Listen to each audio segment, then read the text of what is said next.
Today is France's biggest national holiday, Bastille Day. It commemorates the storming of the Bastille, which began the French Revolution. There will be celebrations all across France.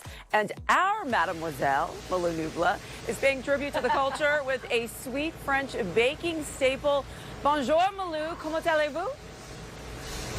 Oh, look at you. Bonjour, Danielle. I'm at the French spot in San Francisco. Wow, your French is really good, by the way. Oh, if you can smell all the pastries here, it is heavenly right now.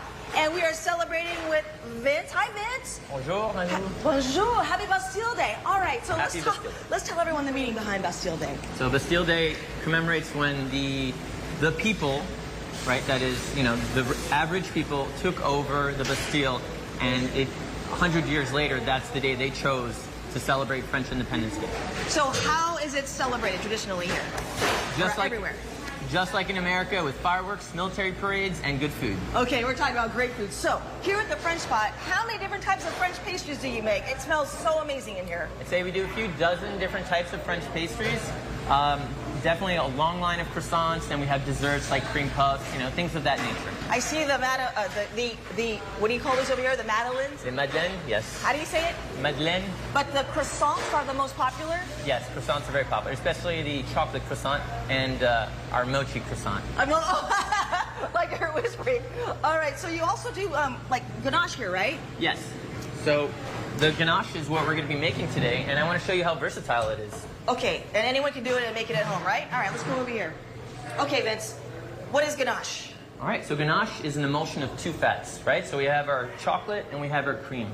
And what we're going to do is we're going to mix our chocolate and our cream together. We're going to do it in 2 additions, right? Okay. So we've previously heated up the cream. We just want it warm. We don't want it hot. Just in 2 additions, yeah. Is that good? Yeah, that's great. And I partially melted my chocolate, right? And then we're just going to mix it together.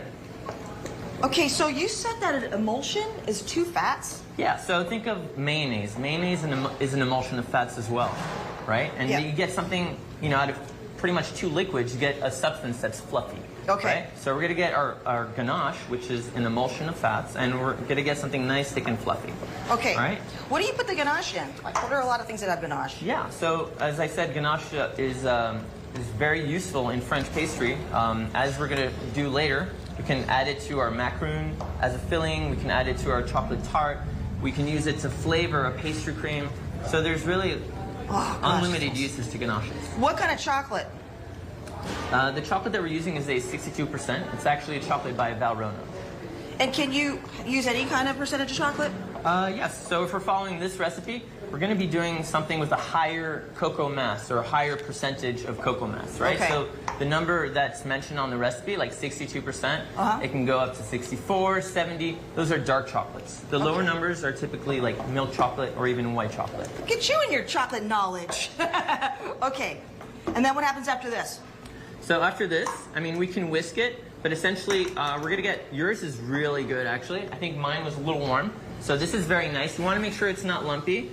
So this is great. Okay. Okay, so what we're going to do now, Okay. So you can even burr mix it, right? So use an immersion blender, right? And you would do it in a container so you don't have too much air. Okay. And then it's going to really bind those fats together, the shearing force of the blades. Okay. But so we have this. We're just going to pour it onto the tray, right? This way. Yeah, there we go. And then there we go. See how thick and fluffy it is? That's exactly what we want. And then do you put it in the refrigerator or leave it out? So because we're going to rush this, we're going to put it in the fridge. We're not going to rush anything. We can't do that with French pastries. Okay, so we're going to go back here, and you're going to show me what we're going to do here with the ganache. Right. So if I could get that spatula one more time. Just throw that on the side.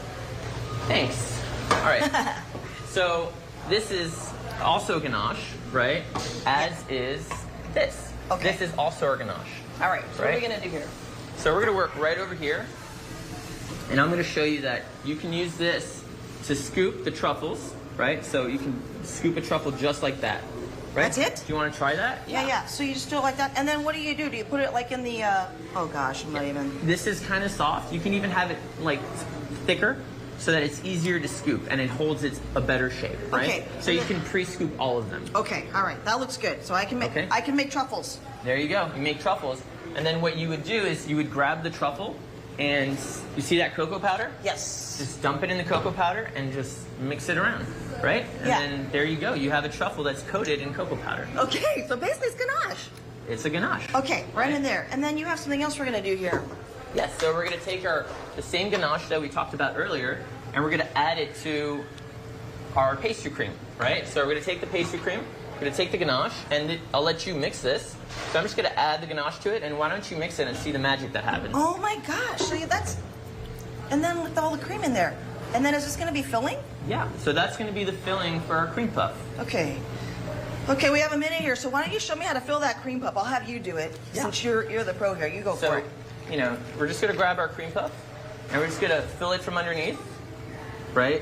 And to make it even more interesting, what we could do is we could even pipe more ganache inside. So you have a very thick ganache core, and you have the pastry cream, right? And then, using the ganache still, we could, like I said, very versatile. You could even coat your cream puff at home, you know, with the ganache, right? And depending on how thick the ganache is, you could coat the whole thing. Yeah. Right? So that could be really nice. All right. And then finally, you have these beautiful Fleur-de-lis, these cookies. What do you do with these? So the Fleur-de-lis cookie, we're gonna do a ganache filling, right? Oh my gosh, that looks so good. And then we're gonna use the same ganache as our glue, right? So my wife Maria, who's my better half, and you have to give her some props, Vince. You're a smart man. We, you know, Maria and I opened this pastry shop. Well, we started this business 2 years ago, but we've been in this space in downtown San Francisco for the last 9 months, right? But she's definitely the cake artist and the awesome force behind our croissants. All right. And okay. There you go, a Vince, Fleur-de-lis cookie. Happy Bastille Day. Thank you very much. I'm tasting this. Ganache truffle. Oh my gosh, so good. Right? You did a great job at making them. There you go, Danny. Thank you. Oh, I got chocolate everywhere. Happy Bastille Day. Hey, you know, with the way I make them, I just say, c'est la vie. C'est la vie. That's beaucoup ganache. Ah, très bien, Malou, très bien. Merci. Oui, oui.